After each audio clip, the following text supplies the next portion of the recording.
Hello and welcome to INE CCI Collaboration version 3 Learning Path. Today in this video, we will look at setting up NTP, time zone and DNS on our CMS. We would do this from the CLI.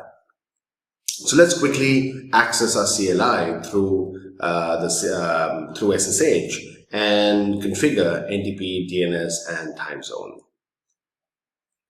So here I have my CMS. The first thing that I would do would be to look at the time zone. So let's do a time zone and list command. This basically tells us what are the different time zones available.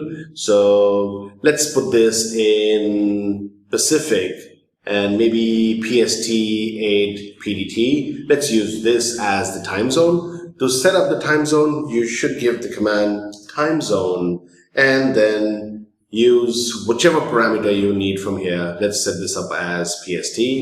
So time zone, PST 8 PDT. Obviously, you do need to reboot the system for it to take effect. So NTP and time zone should be correctly configured because everything on the CMS uses cert. So you want your time to be correct, otherwise your cert would be invalid. To configure NTP, you can ask the CMS to request time from an NTP server. So we do have an NTP server whose IP address is 157.26.1.4, which has been pre-configured. So all I need is to give the command NTP. If I just give NTP, it shows me the list of commands that I can type.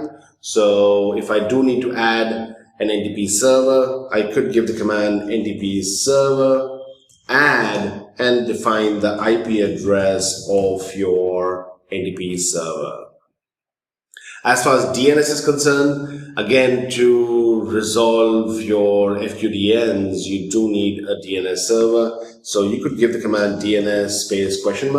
It gives you the commands required for you to enter the DNS.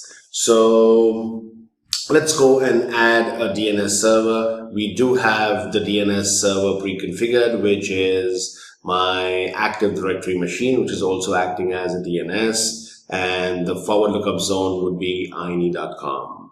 So the command to add the DNS would be DNS add forward zone would be ine.com, and the server would be 1164.9, which is my DNS server.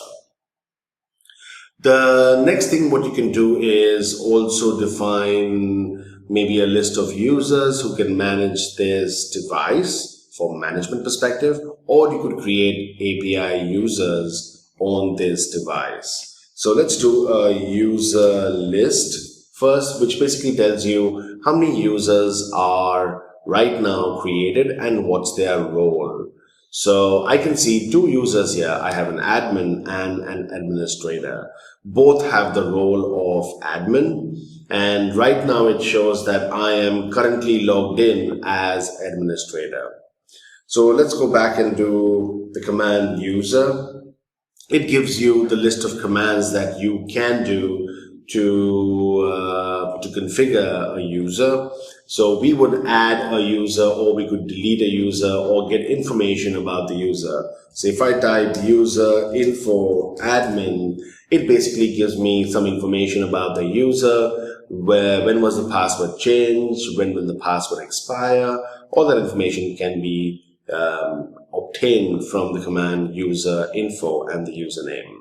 So let's create a new user called API with the password as API, and that's the user we would use for making API calls to our CMS. So the role would be API. So for that, we could give the command user add, and then we have to give the username. So the username would be API. And if I look at the role, what should be the role for this user? The role for this user would be API. So I'm creating a new user called API, and the role is an API, which means that this user would not be able to log into the CMS from GUI and manage this device. He would only be able to make API calls to the CMS. So let's set a password as API, and again, password as API. I hope this video was informative to you, and thank you for watching.